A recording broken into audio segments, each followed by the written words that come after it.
प्रिय स्टूडेंट्स, कैसे हैं आप लोग। मैं आज आप लोगों को 10th क्लास के रेस्पिरेशन से संबंधित आप लोगों को पढ़ाने जा रहा हूं। लाइव प्रोसेस अभी चल रहा है। इससे पहले मैंने 2 लेक्चर दिए थे। पिछले 2 लेक्चर में मैंने आपको डाइजेशन के बारे में बताया था। आज मैं आप लोगों को रेस्पिरेशन के बारे में बता रहा हूं। एक्चुअली यहाँ पर जो रेस्पिरेशन होता है यह एक केमिकल प्रोसेस होता है। एक्चुअली ये 2 स्टेप्स में कंप्लीट होते हैं। पहले स्टेप में गैस एक्सचेंज होते हैं और दूसरे स्टेप में सेलुलर रेस्पिरेशन होता है। एटमॉस्फेयर और ब्लड के बीच में जो गैस एक्सचेंज होता है उसे कहा जाता है ब्रीथिंग। यदि ब्रीथिंग का आपसे डेफिनेशन पूछा जाए तो इसका वास्तव में जो मीनिंग बनेगा, इसका जो वास्तव में डेफिनेशन बनता है, सुन लीजिए। आइदर मीडियम एयर और water, in any medium, inhalation of oxygen and exhalation of carbon dioxide is known as respiration. Hindi में सुने। चाहे माध्यम हवा हो या पानी, किसी भी माध्यम में ऑक्सीजन का अंतर्ग्रहण और कार्बन डाइऑक्साइड के बहिर्गमन की क्रिया को श्वसन कहते हैं या ब्रीथिंग कहते हैं। श्वसन और कोशिकीय श्वसन दोनों अलग अलग चीज है। यदि हम सिंपली श्वसन की बात करते हैं, रेस्पिरेशन की बात करते हैं, इसमें दोनों चीज आते हैं, फिजिकल एंड केमिकल, यानी कि गैसों का एक्सचेंज होना और वह ऑक्सीजन डाइजेस्ट फूड मटेरियल के साथ रिएक्ट करके एनर्जी प्रोवाइड करना। ये दोनों काम सिंपल रेस्पिरेशन में आते हैं। इसलिए यदि कोई सिंपली रेस्पिरेशन भी पूछे तब भी वहां पर आप ये डेफिनेशन लिख सकते हैं, आइदर मीडियम एयर और water, in any medium, inhalation of oxygen and exhalation of carbon dioxide is known as respiration. Hindi में, चाहे माध्यम हवा हो या पानी, किसी भी माध्यम में ऑक्सीजन का अंतर्ग्रहण और कार्बन डाइऑक्साइड के बहिर्गमन की क्रिया को श्वसन कहते हैं। अब यहां पर देखते हैं कि जब एटमॉस्फेयर और ब्लड के बीच ऑक्सीजन यानी कि गैसों का एक्सचेंज हो जाता है तो अब यह ऑक्सीजन कहां पर जाता है और किस तरीके से डाइजेशन होता है। सबसे पहले हम लोग यहां पर बात करते हैं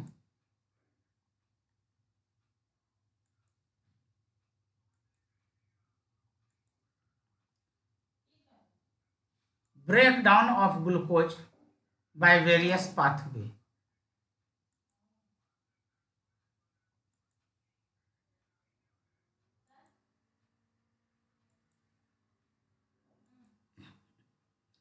ये ग्लूकोज है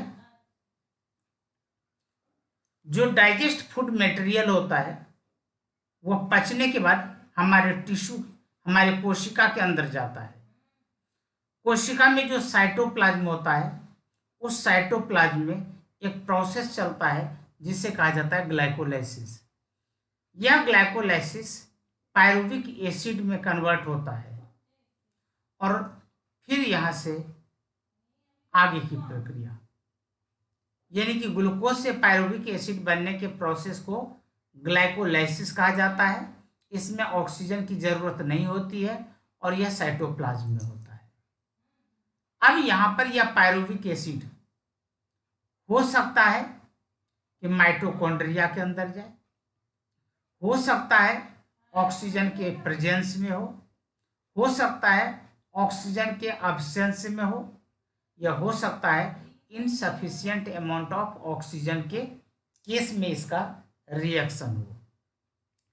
यदि ऑक्सीजन के प्रेजेंस में रिएक्शन होता है डाइजेस्ट फूड मटेरियल, यदि डाइजेस्ट फूड मटेरियल ऑक्सीजन के प्रेजेंस में ब्रेक डाउन करता है तो इसे कहा जाता है एरोबिक रेस्पिरेशन।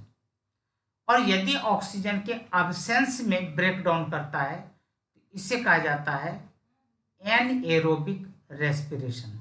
खास करके प्लांट के अंदर यदि ऑक्सीजन के अब्सेंस में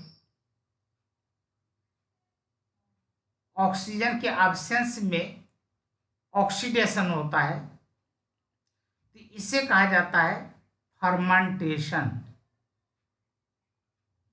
तो fermentation is a process of conversion of pyruvic acid into ethanol, carbon dioxide and energy by east. Fermentation एक प्रोसेस है जिसमें एक जटिल कॉम्प्लेक्स कंपाउंड, कोई भी जटिल complex compound simpler complex compound में कन्वर्ट होता है। लेकिन यहाँ पर आपको बोलना है कि यह एक प्रोसेस है जिसमें कि पायरुविक एसिड एल्कोहल में कार्बन डाइऑक्साइड में बदलता है और एनर्जी रिलीज करता है ईस्ट के हेल्प से। जबकि दूसरी तरफ यदि ऑक्सीजन के प्रेजेंस में यानी कि माइटोकॉन्ड्रिया के अंदर जो हमारे और आपके बॉडी के अंदर होता है, इसमें डाइजेस्ट फूड मटेरियल पहले पायरुविक एसिड में बदलता है और ये फिर पायरुविक एसिड कार्बन डाइऑक्साइड और वाटर में कन्वर्ट होता है और साथ में हमें एनर्जी मिलता है। ठीक है। जब हम लोग एक्सरसाइज करने लगते हैं तो जब हम लोग एक्सरसाइज करते हैं तो जो हमारे बॉडी का पार्ट मोशन में होता है उस समय उस पार्ट को ऑक्सीजन कम मिलता है और मसल्स के अंदर जब ऑक्सीजन कम मिलता है तो उस समय यह पायरुविक एसिड लैक्टिक एसिड में कन्वर्ट होता है, याद रखना है। और इसकी वजह से जब हम एक्सरसाइज वगैरह करते हैं तो अपने बाजुओं में, जंघों में दर्द उत्पन्न होते हैं। अब बात करते हैं हम लोग यहाँ पर एरोबिक और एनएरोबिक। हालांकि ऊपर में हम लोगों ने समझ लिया, अब आप लोग यहाँ से इसे कॉपी कर लें और इसे लर्न कर लें। एरोबिक ऑक्सीजन के प्रेजेंस में होता है, माइटोकॉन्ड्रिया में होता है, इसका जो लास्ट प्रोडक्ट होता है कार्बन डाइऑक्साइड एंड वाटर होता है। और याद रहे यहाँ पर 38 एटीपी बनते हैं। यहाँ पर मैं एक पॉइंट क्लियर करना चाहूँगा, टोटल 38 एटीपी बनते हैं। वो किस तरीके से? 8 एटीपी यहाँ पर बनते हैं ग्लाइकोलाइसिस के टाइम में, 30 एटीपी माइटोकॉन्ड्रिया के अंदर बनते हैं। टोटल कितने हो गए? 38 एटीपी हो गए। ठीक है, 38 एटीपी हो गए। लेकिन एक बात और मैं बता दूं, इसी क्रम में ग्लाइकोलाइसिस के टाइम में ही 2 एटीपी खर्च होते हैं। तो ओवरऑल आपको यहाँ पर 6 एटीपी का ही फायदा होता है। यदि 2 आपने वहाँ पर माइनस किया तो 2 आप यहाँ भी माइनस कर दें तो इस तरीके से टोटल यहाँ पर 36 एटीपी का फायदा होता है एक मोल ग्लूकोज के डिकम्पोज होने पर।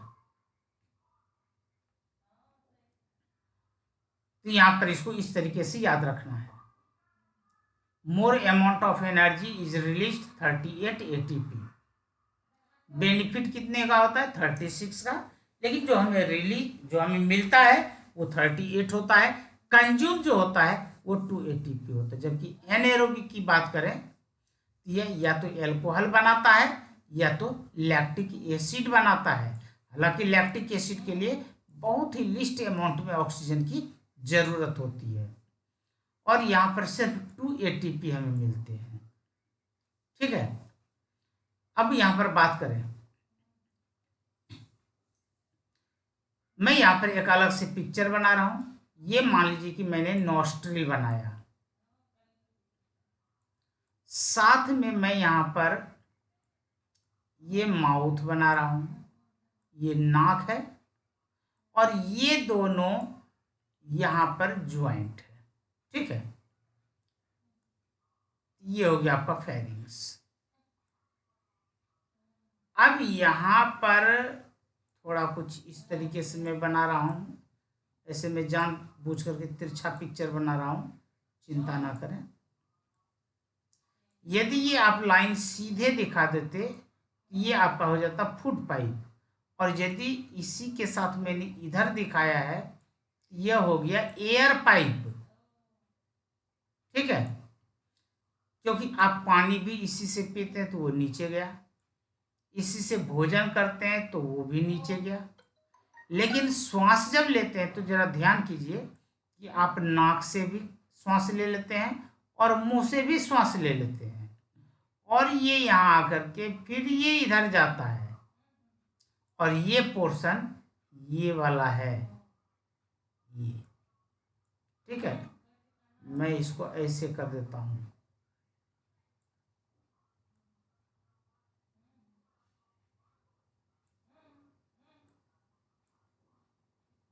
यूं मान लीजिए। ठीक है, तो मैं थोड़ा सा पिक्चर और क्लियर कर दूं।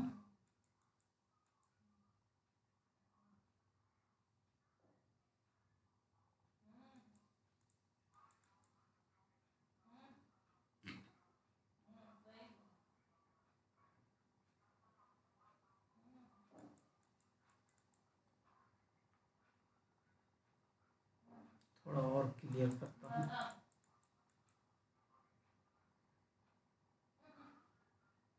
चलिए,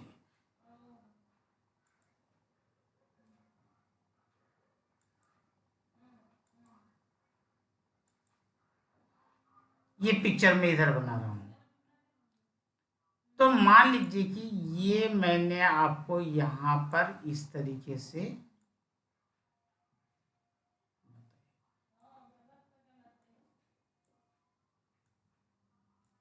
ये तो आपका ओइसोफेगस हो गया और ये फूड पाइप हो गया।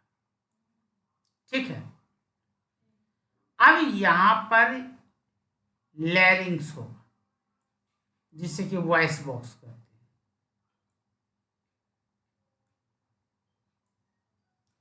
और फिर इसके नीचे ट्रैकिया होगा। यहां पर ट्रैकिया में इस तरीके के रिंग होते हैं। फिर ये दो पार्ट में बट जाते हैं। इस पिक्चर में बताऊं, ये आपका हो गया ट्रैकिया, और ये ट्रैकियोल जो दो पार्ट में बट रहा है। तो नेजल कैविटी यानी कि ये नाक वाला पोर्शन हो गया। ये फेरिंग्स समझ में आ गया कि यहाँ पर जो माउथ और बकल कैविटी और नेजल कैविटी जहाँ पर दोनों मिलते हैं। लैरिंग्स यानी कि जिसे आप वॉइस बॉक्स कहते हैं, इसके नीचे ये ट्रैकिया हो गया, ये वाला पोर्शन, ये वाला, और फिर ये ब्रोंकाई जो कि ये दो पार्ट में बट जाते हैं। फिर उसके बाद यहाँ पर एक ये इतना बड़ा पोर्शन जो है सो लंग्स कहलाता है, ये कंप्लीट। और ये लंग्स आगे और अंदर छोटे छोटे ब्रांचेज में बटे हुए रहते हैं, जैसे आप ये देख रहे हैं, ये कहलाता है ब्रोंकियोल। और इसमें जो छोटे छोटे गुब्बारे की तरह आपको दिखाई पड़ रहा है, छोटे छोटे, इसे कहा जाता है एल्वियोलर सेक। इसी के ऊपर ब्लड कैपिलरीज होते हैं, जिसके अंदर के ब्लड फ्लो करता है, वो ब्लड कैपिलरीज। अब यहाँ पर ऑक्सीजन अंदर लेने को इनहेलेशन और कार्बन डाइऑक्साइड को बाहर छोड़ने के प्रोसेस को एक्सहेलेशन कहते हैं। आप यहाँ से इसे नोट कर लें अपने नोटबुक में। अब यहाँ पर देखिए, छाती के नीचे जो गड्ढा होता है उसे आप थोरेसिक कैविटी कह सकते हैं। ये थोरेसिक कैविटी, यह चेस्ट कैविटी कहते हैं। अब या तो यह फैलता है या तो सिकुड़ता है। तो जब हम श्वास अंदर लेते हैं तो थोरेसिक कैविटी फैलता है। यहाँ पर जरा ध्यान दीजिएगा, ये जो लेयर देख रहे हैं इसे कहा जाता है डायफ्राम। जब यह डायफ्राम नीचे की ओर आता है तो अंदर का वॉल्यूम इंक्रीज होता है। ये अंदर का वॉल्यूम इंक्रीज होता है। वॉल्यूम इंक्रीज होने का मतलब कि इसका साइज बड़ा होता है। तो इसका प्रेशर घट जाता है तो बाहर की हवा अंदर आ जाती है। इसलिए आप देखिए कि एरो को अंदर लाते हुए दिखाया गया है। ठीक है, तो इसे कहते हैं इनहेलेशन। जबकि एक्सहेलेशन में क्या होता है कि ये देखिए एरो ऊपर की ओर जा रहा है, यानी कि ये जो नीचे आया था अब ये ऊपर की ओर जाने लगता है। ये जो डायफ्राम है ये ऊपर की ओर जाता है, तो ऊपर की ओर जाने पर इसका वॉल्यूम घट जाएगा और वॉल्यूम घट जाने पर प्रेशर बढ़ जाता है, तो अंदर की हवा बाहर निकल जाती है। ये हुआ इनहेलेशन और ये हुआ एक्सहेलेशन। तो आज का काम आप लोगों के लिए इतना ही है। इसे आप अच्छे तरीके से तैयार कर लें और आप लोग जो भी काम करें मुझे व्हाट्सएप पर वो दिखाएं जरूर। आपके यदि कोई डाउट्स हों तो वो ज़रूर पूछें, तभी मुझे भी यकीन होगा कि आप पढ़ रहे हैं। और अपने पेरेंट्स से जो नोट्स बनाए उस नोट्स के ऊपर आप अपने पेरेंट्स से सिग्नेचर जरूर करवाएं, तभी वो मान्य होगा। धन्यवाद।